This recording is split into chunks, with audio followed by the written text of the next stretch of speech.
มีรูลึกลับอยู่กลางป่าพากองทัพพญานาคบุกขึ้นมายังเมืองมนุษย์พญาครุฑเปลี่ยนเท้าไก่แก้วให้กลายเป็นหินแล้วให้พญานาคเสนใช้หางพันเอาไว้7 รอบก่อนจะพ่นไฟบรรลัยกันสุมเผาจนหินนั้นกลายเป็นผุยผงไปเลยล่ะครับ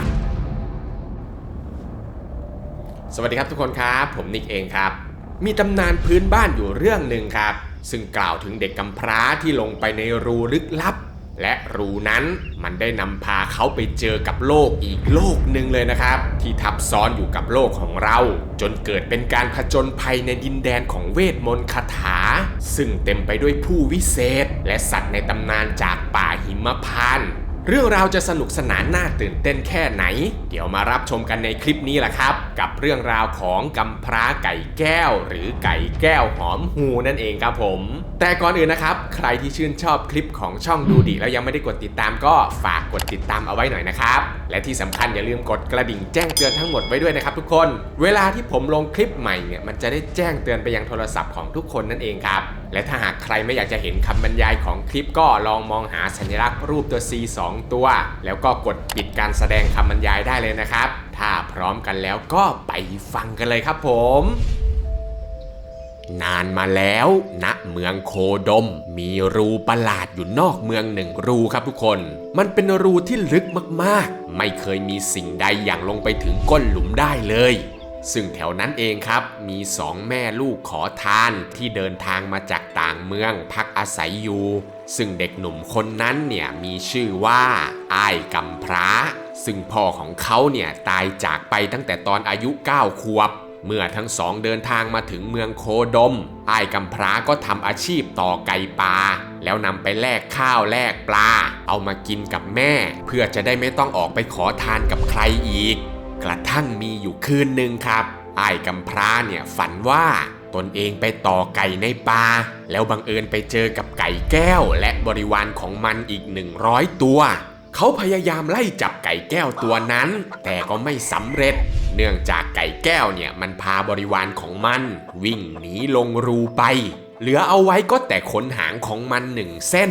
ซึ่งมันมีกลิ่นหอมมากๆพอพระราชาแห่งเมืองโคดมได้กลิ่นหอมจากขนหางไก่แก้วเขาจึงสั่งให้ทหารบุกมาถึงบ้านของอ้ายกำพร้าเพื่อมาชิงเอาขนหางไก่แก้วเมื่ออ้ายกำพร้าตื่นจากฝันเขาก็ออกไปต่อไก่ตามปกติและเหตุการณ์เนี่ยก็เป็นเหมือนในฝันเลยนะครับอ้ายกำพร้าเนี่ยนำเอาขนหางของไก่แก้วกลับมาที่บ้านพร้อมกับเล่าเรื่องทุกอย่างให้แม่ฟังแม่ของอ้ายกำพร้าเนี่ยก็บอกกับอ้ายกำพร้าว่าไก่แก้วตัวนั้นคงจะเป็นไก่จากเมืองนาคซึ่งจากนั้นไม่นานนะครับก็ได้มีทหารจากเมืองโคดมแห่มาที่บ้านของอ้ายกำพร้าเต็มไปหมดเนื่องจากพวกเขาเนี่ยได้รับคำสั่งจากพระราชาให้ออกมาตามหาต้นตอของกลิ่นหอมที่มันหอมอบอวลฟุ้งไปทั่วทั้งเมืองจนท้าวกุญชรพระราชาแห่งเมืองโคดมต้องรีบสั่งให้ทหารออกตามหาต้นตอของกลิ่นหอมนี้จนกระทั่งมาถึงบ้านของอ้ายกำพร้าและก็ได้ทราบว่ากลิ่นหอมนั้นมันมาจากขนหางของไก่ที่อ้ายกำพร้าครอบครองอยู่พวกทหารเนี่ยนะครับจึงนำเอาตัวอ้ายกำพร้าไปเข้าเฝ้าพระราชาเพื่อเล่าเรื่องราวทั้งหมดให้พระราชาฟังพอพระราชาทราบเรื่องแล้วเขาจึงสั่งให้อ้ายกำพร้าไปตามจับไก่แก้วตัวนั้นออกมาจากรูซึ่งอ้ายกำพร้าเนี่ยก็ไม่สามารถที่จะขัดขืนคำสั่งได้เนาะเขาจึงขอให้พระราชาทำสายยนต์โดยใช้เชือกมัดกับนั่งร้านเพื่อให้หย่อนอ้ายกำพร้าลงไปในรูได้และถ้าจับไก่แก้วได้แล้วก็จะส่งสัญญาณให้ดึงสายยนต์กลับขึ้นมานอกจากนี้นะครับอ้ายกำพร้าเนี่ยยังได้ขอให้พระราชาช่วยดูแลแม่ของตนในขณะที่ตนไม่อยู่ด้วยพระราชาก็รับปากว่าจะทำให้ซึ่งอ้ายกำพร้าเนี่ยนะครับนั่งสายยนต์ลงไปในรูลึกมากๆใช้เวลานานหลายชั่วโมงเลยนะครับกระทั่งลงไปถึงเมืองบาดาลอ้ายกำพร้าก็ได้พบกับนางสีดาพระธิดาของท้าวกะโยงคำเจ้าเมืองบาดาลซึ่งกำลังนั่งทอผ้าอยู่อ้ายกำพร้าก็เลยเดินเข้าไปขอน้ำกินนางสีดาจึงเดินไปเอาน้ำให้อ้ายกำพร้าพร้อมทั้งนำเครื่องทรงและเครื่องประดับมาให้ด้วยเพราะแท้ที่จริงแล้วนะครับ อ้ายกำพร้าเนี่ยก็คือคู่ครองของนางมาแต่ชาติปางก่อนและนางสีดาผู้นี้แหละครับที่แปลงกายเป็นไก่แก้วแล้วขึ้นไปหาอ้ายกำพร้าในป่าเองเมื่ออ้ายกำพร้าได้ทราบความจริงแล้วทั้งคู่ก็เกิดความรักต่อกันท้าวกะโยงคำบิดาของนางสีดาจึงทำพิธีสู่ขวัญให้กับทั้งสองเพื่อให้ได้ครองคู่กันอีกครั้งในชาตินี้แล้วเปลี่ยนชื่อให้กับอ้ายกำพร้าใหม่โดยให้ชื่อว่าท้าวไก่แก้วนับแต่นั้นมาแหละครับท้าวไก่แก้วเนี่ยนะครับอาศัยอยู่กับนางสีดาที่เมืองนาคนานถึง1 ปีก่อนจะตัดสินใจพานางสีดานั่งสายยนต์กลับไปหาแม่ที่เมืองมนุษย์เมื่อทั้งสองเดินทางมาถึงจุดที่จะต้องขึ้นสายยนต์นางสีดาเนี่ยก็นึกขึ้นได้ว่าตัวเองเนี่ยลืมของเอาไว้ท้าวไก่แก้วจึงให้นางนั่งรอแล้วกลับไปเอาของให้นางถึง3 รอบเลยนะครับแต่รอบที่3เนี่ยท้าวไก่แก้วกลับมาไม่ทันครับทุกคนเพราะสายยนต์เนี่ยได้ถูกดึงขึ้นไปก่อนแล้วพร้อมกับนางสีดาที่นั่งรออยู่บนสายยนต์นั้นท้าวไก่แก้วได้แต่ร้องเรียกนางสีดาแต่ก็ไม่สามารถที่จะทำอะไรได้นางสีดาต้องนั่งสายยนต์ขึ้นไปจนถึงเมืองโคดมเมื่อไปถึงปุ๊บทหารก็นำเอาตัวนางสีดาไปเข้าเฝ้าท้าวกุญชรพระราชาแห่งเมืองโคดมเมื่อท้าวกุญชรได้เห็นนางเนี่ยก็หลงไหลทันทีเลยนะครับรีบจัดพิธีสู่ขวัญและแต่งตั้งให้นางเป็นมเหสีเอกทันทีแต่ทว่าท้าวกุญชรเนี่ยไม่สามารถที่จะแตะเนื้อต้องตัวนางสีดาได้เลยทุกครั้งที่ท้าวกุญชรจะแตะตัวของนางสีดาพวกเทวดาก็จะบันดาลให้ตัวของนางร้อนเหมือนกับไฟเลยล่ะครับตัดมาทางฝั่งของท้าวไก่แก้วเนี่ยนะครับหลังจากที่พัดพรากจากนางสีดาแล้วเขาก็รีบกลับไปที่เมืองนาคเล่าเรื่องที่เกิดขึ้นให้กับท้าวกะโยงคำพ่อของนางสีดาฟังท้าวกะโยงคำเนี่ยจึงช่วยท้าวไก่แก้วโดยการอุ้มท้าวไก่แก้วเนี่ยขึ้นไปไว้ที่ป่าแห่งหนึ่งในเมืองมนุษย์จากนั้นนะครับท้าวไก่แก้วก็ออกเดินทางไปตามป่าจนมืดค่ำกระทั่งเข้าไปถึงเมืองของยักษ์กันดารซึ่งตอนนี้เนี่ยกำลังออกไปหาอาหารในป่าทำให้ทั้งเมืองเนี่ยไม่มียักษ์อยู่ท้าวไก่แก้วก็เลยเดินสำรวจไปเรื่อยๆจนไปพบกับนางอัมคาซึ่งเป็นมนุษย์ที่ยักษ์กันดารเนี่ยจับมาเลี้ยงเอาไว้เป็นลูกตั้งแต่เด็กๆซึ่งท้าวไก่แก้วเนี่ยก็ได้นางอัมคาเป็นชายาในคืนนั้นเลยนะครับกระทั่งเมื่อยักษ์กันดารกลับมาจากหาอาหารนางอัมคาก็เอาเท้าไก่แก้วไปซ่อนไว้ในสวนรอกระทั่งยักษ์กันดารนอนหลับนางอัมคาก็แอบไปขโมยเกือกกับดาบกายสิทธิ์ของเท้ากันดารแล้วหนีออกจากเมืองยักษ์ไปพร้อมกับเท้าไก่แก้วครับในขณะที่พวกเขากำลังเดินทางอยู่ในป่านั้นนะครับท้าวไก่แก้วก็เอาแต่รำพึงรำพันถึงนางสีดาที่ต้องพัดพรากจากกันไปนางอัมคาเนี่ยก็ปลอบว่าถ้าหากเป็นคู่ครองกันแล้วยังไงก็จะต้องพบกันอีกแน่นอนทั้งสองเนี่ยเดินทางในป่าหลายวันเลยนะครับจนมาถึงเมืองเวสสันดรซึ่งมีพญาปากเข็ดเป็นเจ้าเมืองท้าวไก่แก้วเนี่ยได้บอกกับพญาปากเข็ดว่าพวกเขากำลังเดินทางไปที่เมืองโคดมจะขอพักเหนื่อยอยู่ที่เมืองเวสสันดรสักคืนเพื่อจะออกเดินทางต่อในวันพรุ่งนี้พญาปากเข็ดเนี่ยก็เอาแต่หัวเราะนะครับแล้วก็บอกว่าถ้าเดินเท้าต่อไปเนี่ยไม่รู้อีกกี่ปีจะไปถึงพญาปากเข็ดจึงบอกว่าจะให้คำหมากของตนกับทั้งคู่ซึ่งคำหมากของพญาปากเข็ดนั้นใครก็ตามที่ได้เคี้ยวมันในขณะที่มันยังไม่จืดเนี่ยมันจะทำให้ผู้เคี้ยวเนี่ยสามารถเหาะได้แต่ว่าเท้าไก่แก้วเนี่ยจะต้องเอาเกือกวิเศษและก็ดาบกายสิทธิ์มาแลกเท้าไก่แก้วเนี่ยก็ยอมแลกนะครับและก็ได้คำหมากของพญาปากเข็ดมาคนละคำเมื่อได้คำหมากมาแล้วเท้าไก่แก้วกับนางอัมคาก็เคี้ยวมันแล้วก็พากันเหาะขึ้นฟ้ามุ่งหน้าไปทางเมืองโคดมทันทีแต่ยังไปไม่ถึงไหนหรอกครับคำหมากก็จืดซะก่อนทั้งสองจึงตกลงแถวฝั่งแม่น้ำแห่งหนึ่งซึ่งมันเป็นที่อยู่อาศัยของหมูยักษ์พรหมขังเป็นหมูที่มีฤทธิ์เยอะมากๆเมื่อมันเห็นนางอัมคามันก็อยากจะได้นางเนี่ยมาเป็นเมียมันจึงเข้ามาต่อสู้กับเท้าไก่แก้วเท้าไก่แก้วกับนางอัมคาเนี่ยจึงพ่นคำหมากของพญาปากเข็ดไปใส่หมูยักษ์และด้วยฤทธิ์ของคำหมากเนี่ยนะครับทำให้หมูยักษ์ตัวนั้นตายไปในทันทีเลยแหละครับผม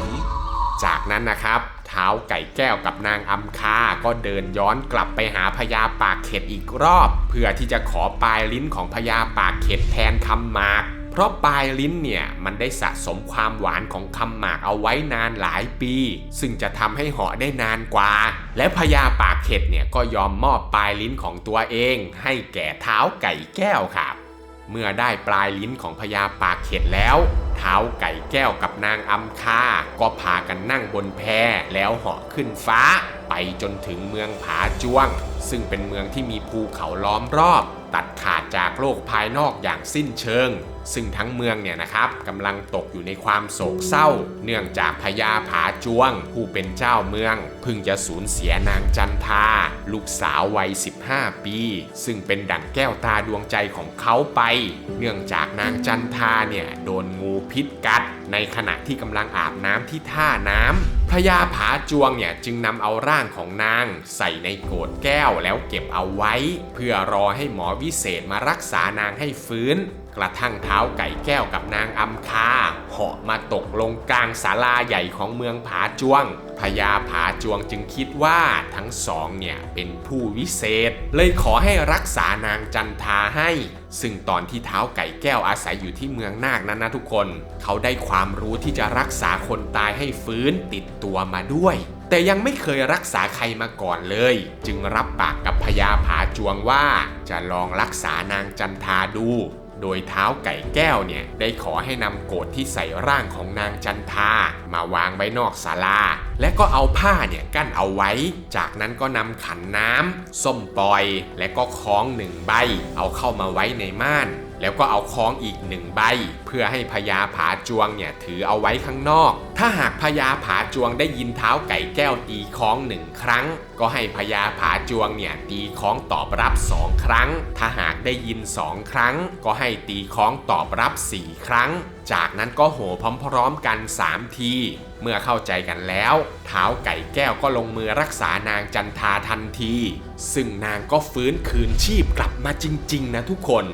นอกจากจะฟื้นมาจากความตายแล้วนางจันทายังมีผิวพรรณที่งดงามกว่าเดิมอีกด้วยพญาผาจวงเนี่ยดีใจอย่างมากรีบให้ทหารนำเอาทองคำมากมายมามอบให้กับท้าวไก่แก้วแต่ท้าวไก่แก้วเนี่ยไม่รับครับแต่กลับบอกกับพญาผาจวงว่าเขาอยากจะได้ดวงตาของพญาผาจวงแทนซึ่งมันเป็นการพูดอ้อมๆนะครับว่าอยากจะได้นางจันทานั่นแหละครับแต่พญาผาจวงเนี่ยก็ไม่ขัดข้องนะทุกคนเพราะเห็นว่าท้าวไก่แก้วเนี่ยเป็นคนเก่งมีความสามารถสูงจึงจัดพิธีสู่ขวัญให้กับท้าวไก่แก้วนางจันทาและนางอำคาให้ทั้งสองได้เป็นชายาของท้าวไก่แก้วอย่างถูกต้องตามประเพณีนั่นเองครับผม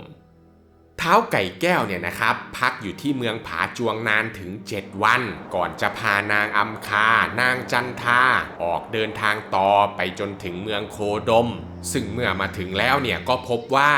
แม่ของท้าวไก่แก้วนอนตายอยู่ในป่าท้าวไก่แก้วจึงทำพิธีชุบชีวิตอีกครั้งเพื่อชุบชีวิตให้กับแม่ของตนเมื่อทำสำเร็จแล้วท้าวไก่แก้วก็มั่นใจในวิชาของตนเองมากขึ้นก็เลยเดินทางไปที่หลุมฝังศพของพ่อจากนั้นก็ทำพิธีชุบชีวิตให้กับพ่อจนกลับมามีชีวิตอีกครั้งพร้อมทั้งเนรมิตเมืองให้กับแม่และพ่อให้อยู่ร่วมกันอย่างมีความสุขส่วนท้าวไก่แก้วก็ปลอมตัวเป็นคนยากจนไปอยู่อาศัยในสวนท้ายเมืองโคดมร่วมกับนางอำคาและนางจันทาจนได้ทราบว่านางสีดาหญิงที่ตนรักอาศัยอยู่ในเมืองโคดมในตำแหน่งมเหสีของท้าวกุญชรซึ่งไม่นานนักท้าวกุญชรก็ได้ทราบข่าวว่า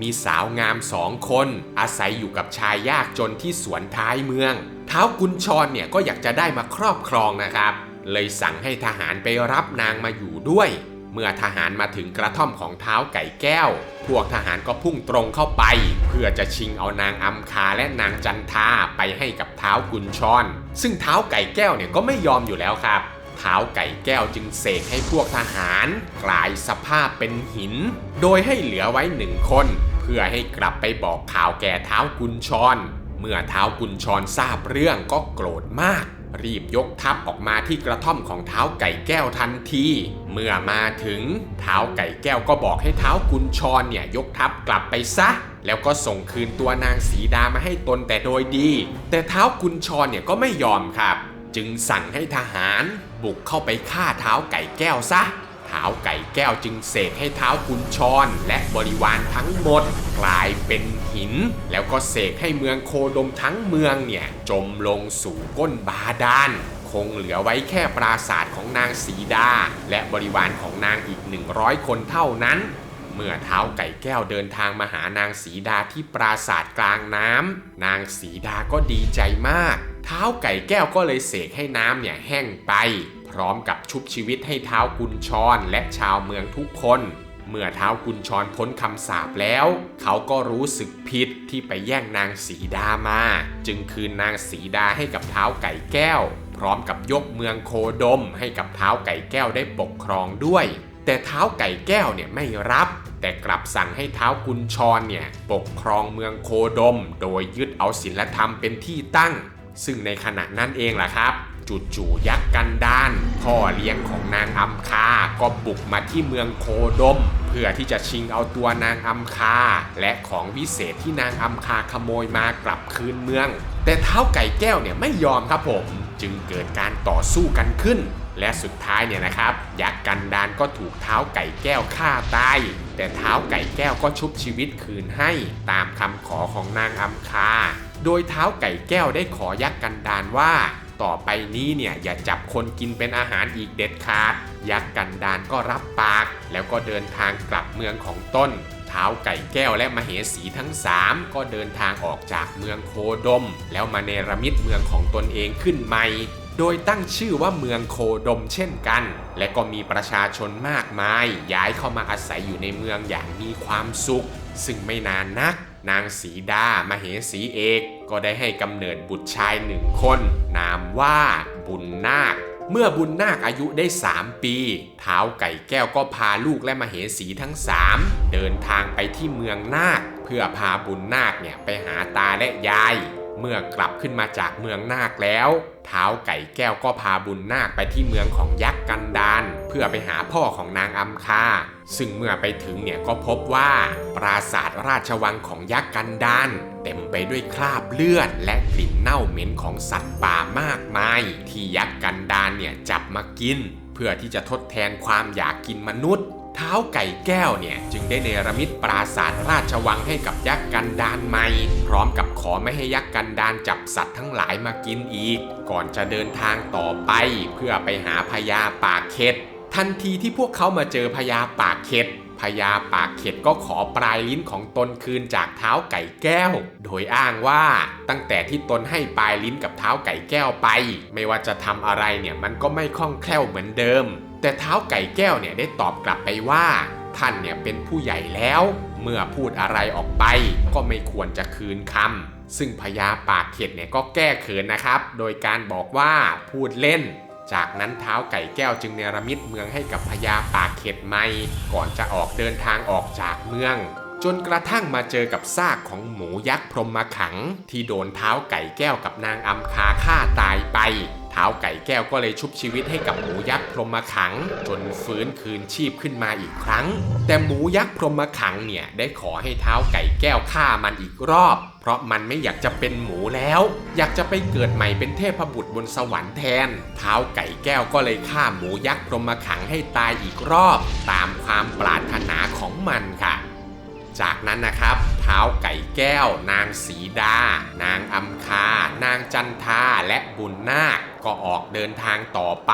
จนไปถึงเมืองผาจวงท้าวผาจวงเนี่ยก็ดีใจอย่างมากที่นางจันทาลูกสาวสุดรักพาสามีและหลานมาเยี่ยมท้าวผาจวงเนี่ยได้อ้อนวอนให้ท้าวไก่แก้วครองเมืองผาจวงด้วยนะครับแต่ท้าวไก่แก้วเนี่ยเป็นห่วงเมืองของตนเองเขาจึงเนรมิตเมืองให้กับท้าวผาจวงใหม่แล้วก็พากันออกเดินทางกลับเมืองโคดมครับ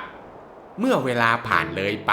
บุญนาคก็เติบโตเป็นหนุ่มหล่อและก็ชอบหนีท้าวไก่แก้วออกไปเที่ยวป่าอยู่บ่อยๆจนวันหนึ่งครับ บุญนาคได้ออกไปเที่ยวป่าแล้วก็หลงไปที่เมืองมิตรสจารซึ่งอยู่ในเขตของป่าหิมพานต์มีพระยาจันทิราชปกครองอยู่ซึ่งพระยาจันทิราชนั้นมีพระธิดารูปงามอยู่7 นางโดยนางสุดท้องเนี่ยมีนามว่าวาลีและบุญนาคเนี่ยก็หลงรักนางวาลีตั้งแต่ครั้งแรกที่เจอเลยนะครับเขาจึงเสกกาเผือกขึ้นมา1 ตัวให้คอยไปส่งสารเพื่อจีบนางวาลีทุกๆวันและก็แอบเข้าไปหานางวาลีในปราสาททุกคืนจนสุดท้ายเนี่ยทั้งสองก็รักกัน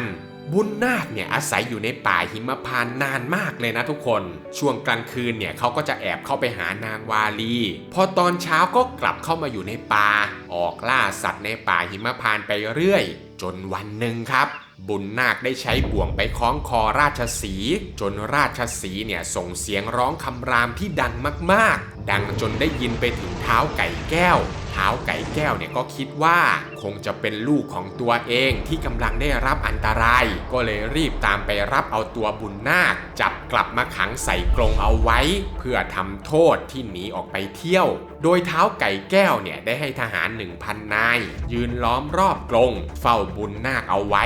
ซึ่งบุญนาคเนี่ยไม่สามารถจะหนีไปไหนได้เลยนะครับบุญนาคเนี่ยคิดถึงนางวาลีมากๆเมื่อเขาหนีออกจากกรงทางด้านข้างไม่ได้บุญนาคก็เลยแทรกแผ่นดินหนีลงไปที่เมืองบาดาลเมืองของตาและยายของเขาแต่พอลงไปแล้วเนี่ยนะครับกลับพบว่าเป็นเมืองบาดาลอีกเมืองหนึ่งซึ่งที่นี่เองล่ะครับบุญนาคได้เจอกับนางแพงพันธุ์ลูกสาวของท้าวนาคเสนแล้วก็ได้นางเป็นเมียเลยนะครับซึ่งก่อนจะลาจากนางแพงพันธุ์ไปเนี่ยบุญนาคได้รับปากกับนางแพงพันธุ์เอาไว้ว่าเขาจะกลับมารับนางให้นางเนี่ยรออยู่ตรงนี้เมื่อร่ำลากันแล้วบุญนาคก็ออกเดินทางต่อไปที่ป่าหิมพานต์แล้วไปลักเอาตัวนางวาลีหนีออกจากเมืองมิตรสจารพาไปหลบซ่อนอยู่ในถ้ำกลางป่าหิมพานต์เมื่อปลอดภัยแล้วบุญนาคก็กลับไปรับนางแพงพันธุ์ที่เมืองบาดาลแต่พอกลับขึ้นมาหานางวาลีเนี่ยปรากฏว่านางวาลีหายไปครับทุกคนเนื่องจากนางถูกพวกวิทยาธรลักพาตัวไปบุญนาคจึงบุกไปยังถิ่นที่อยู่ของพวกวิทยาธรแล้วก็สังหารพวกวิทยาธรตายจนหมดนำเอาตัวนางวาลีพร้อมกับดาบแก้วกลับมาด้วย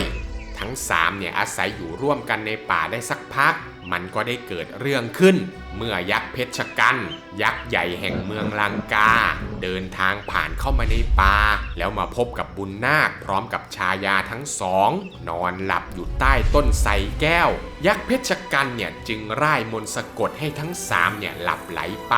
โดยหวังจะอุ้มเอานางแพงพันธุ์และนางวาลีกลับเมืองแต่บังเอิญครับว่าพระอินทร์เนี่ยได้เห็นเหตุการณ์ซะก่อนจึงลงมาช่วยปลุกบุญนาคให้ตื่นพร้อมกับเสกดาบแก้วที่ได้มาจากวิทยาธรให้มีฤทธิ์มากขึ้นพอบุญนาคตื่นปุ๊บยักษ์เพชฌกัณฐ์ก็กระโจนเข้ามาหมายจะสังหารทันทีก่อนจะเกิดการต่อสู้กันขึ้นบุญนาคเนี่ยให้นางวาลีหนีเข้าไปหลบในถ้ำส่วนนางแพงพันธุ์ก็ให้มุดดินกลับไปที่เมืองบาดาลซึ่งยักษ์เพชฌกัณฐ์กับบุญนาคเนี่ยต่อสู้กันหลายวันหลายคืนเลยนะครับแม้ว่ายักษ์เพชฌกัณฐ์จะนำเอากองทัพออกมารบกับบุญนาคแล้วแต่ก็ยังไม่สามารถที่จะสังหารบุญนาคได้กระทั่งเท้าไก่แก้วทราบเรื่องเท้าไก่แก้วก็รีบเหาะมาช่วยลูกชายสังหารยักษ์เพชฌกัณฐ์ทันทีก่อนจะชุบชีวิตคืนให้ใหม่พร้อมกับสั่งสอนไม่ให้ยักษ์เพชฌกัณฐ์เนี่ยไปฆ่าใครอีกเมื่อยักษ์เพชฌกัณฐ์รับปากแล้วเขาก็เดินทางกลับเมืองลังกาทันทีเท้าไก่แก้วเนี่ยก็ดุด่าบุญนาคใหญ่เลยนะครับที่แอบหนีมาก่อเรื่องวุ่นวายพร้อมกับสอนว่าการที่ไปลักพาตัวลูกเขามาอยู่ด้วยโดยที่พ่อแม่เขาไม่รู้มันเป็นการกระทำที่ไม่เหมาะสมเท้าไก่แก้วกับบุญนาคจึงพานางวาลีกลับไปคืนให้กับพญาจันทิราชพร้อมทั้งกล่าวขอโทษกับการกระทำของลูกชายพร้อมทั้งเนรมิตเมืองให้กับพญาจันทิราชด้วยพญาจันทิราชจึงไม่ติดใจอะไรจากนั้นก็พาบุญนาคกลับไปที่เมืองโคดมซึ่งเมื่อมาอยู่ที่เมืองโคดมแล้วบุญนาคก็ไม่มีความสุขเลยนะครับแม้ว่านางสีดาจะจัดหาหญิงงามมากมายมาคอยปรนนิบัติแต่บุญนาคก็ไม่สนใจสุดท้ายก็อยู่ที่เมืองโคดมได้แค่7 วันบุญนาคก็หนีออกจากเมืองอีกรอบเพื่ พื่อไปหานางแพงพันและนางวาลีครับบุญนาคเนี่ยบุกลงไปที่เมืองบาดาลแล้วก็ชิงเอาตัวนางแพงพันกลับขึ้นมาที่เมืองมนุษย์ทำให้ท้าวนาคเสนเนี่ยไม่พอใจท้าวนาคเสนจึงสั่งกองทัพนาคบุกตะลุยขึ้นมาที่เมืองมนุษย์หมายจะสังหารบุญนาคแต่นาคทั้งกองทัพเนี่ยกลับสู้บุญนาคไม่ได้เลยนะทุกคนทำให้ท้าวนาคเสนจะต้องยกทัพขึ้นมาด้วยตนเองโดยมีทหารนาคกองทัพเงือกและกองทัพงูขึ้นมาช่วยรบแต่ก็ถูกบุญนาคฆ่าตายจนหมดอยู่ดีครับเหลือก็แต่ท้าวนาคเสนกับบุญนาคที่ต่อสู้กันยาวนานหลายวันหลายคืนเกิดเสียงดังกึกก้องไปจนถึงป่าหิมพานต์เมื่อพญาครุฑได้ยินเสียงนี้ก็รู้สึกรำคาญมากและเมื่อได้ทราบว่าบุญนาคเนี่ยแอบไปลักพาตัวลูกสาวของท้าวนาคเสนมาจากเมืองบาดาลจนเป็นที่มาของการต่อสู้ครั้งนี้พญาครุฑจึงส่งกองทัพครุฑไปช่วยท้าวนาคเสนต่อสู้กับบุญนาคแต่ด้วยฤทธิ์ของดาบแก้วที่พระอินทร์เสกให้ทำให้กองทัพครุฑเนี่ยบาดเจ็บล้มตายจนหมดจนพญาครุฑเนี่ยต้องออกมาต่อสู้ด้วยตนเองเมื่อพญาครุฑมาถึงด้วยพลังอำนาจอันยิ่งใหญ่ของพญาครุฑบุญนาคก็ได้เพียงแค่จ้องมองพญาครุฑแค่แป๊บเดียวเขาก็กลายร่างเป็นหินทันทีจากนั้นนะครับท้าวนาคเสนก็แปลงกายเป็นพญานาคใหญ่แล้วใช้หางพันร่างของบุญนาค7 รอบก่อนจะพ่นไฟอันร้อนแรงสุมเผาจนหินเปื่อยสลายกลายเป็นผงปูนไปเลยล่ะค่ะ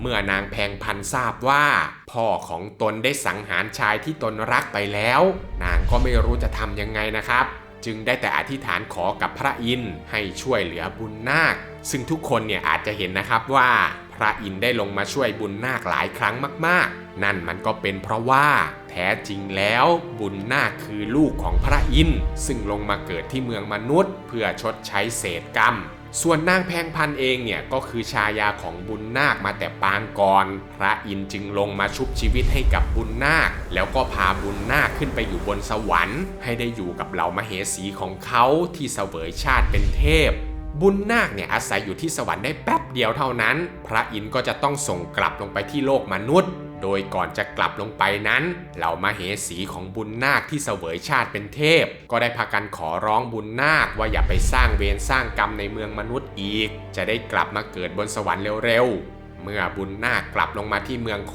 ดมแล้วท้าวไก่แก้วและนางสีดาก็จัดสนมรูปงามมาคอยดูแลจำนวนมากเพราะไม่อยากให้บุญนาคเนี่ยหนีไปไหนอีกแต่บุญนาคก็ยังคงคิดถึงนางแพงพันและนางวาลีอยู่ตลอดครับบุญนาคได้เสกกาดำขึ้นมา1 ตัวแล้วก็ใช้ให้มันเนี่ยบินไปหานางแพงพันและนางวาลีเมื่อกาดำกลับมาเล่าเรื่องราวของนางทั้งสองให้ฟังบุญนาคก็ยิ่งคิดถึงมากขึ้นไปอีกเขาจึงไปขอร้องให้ท้าวไก่แก้วไปสู่ขอนางแพงพันให้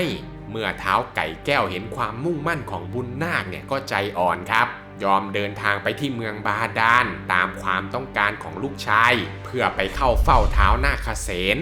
บุญนาคเนี่ยก็กล่าวขอโทษกับท้าวนาคเสนนะครับพร้อมกับบอกว่าตนเนี่ยรักนางแพงพันจริงๆซึ่งตอนนี้ท้าวนาคเสนเนี่ยก็เห็นแล้วว่า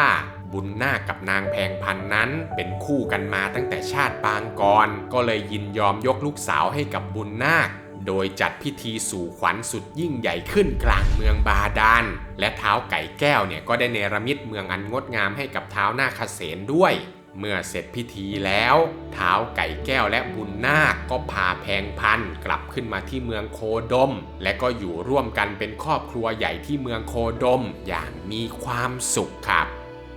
ซึ่งทั้งหมดนี้ก็คือเรื่องราวของกำพร้าไก่แก้วหรือไก่แก้วหอมฮูที่ผมนำมาฝากทุกคนในวันนี้นะครับหากมีข้อมูลตรงไหนผิดพลาดหรือตกหล่นตรงไหนไปเนี่ยผมต้องกราบขออภัยทุกคนด้วยนะครับถ้าเพื่อนๆชอบคลิปแบบนี้ก็อย่าลืมกดไลค์กดติดตามแล้วก็แชร์คลิปนี้ออกไปเพื่อเป็นกำลังใจให้กับผมและทีมงานด้วยนะครับคลิปหน้าอยากจะฟังเรื่องราวเกี่ยวกับอะไรก็อย่าลืมคอมเมนต์เอาไว้นะครับผมอ่านทุกคอมเมนต์แน่นอนครับสำหรับคลิปนี้ก็มีเพียงเท่านี้เนาะแล้วเจอกันใหม่คลิปวิดีโอหน้าครับผมสวัสดีครับบ๊ายบาย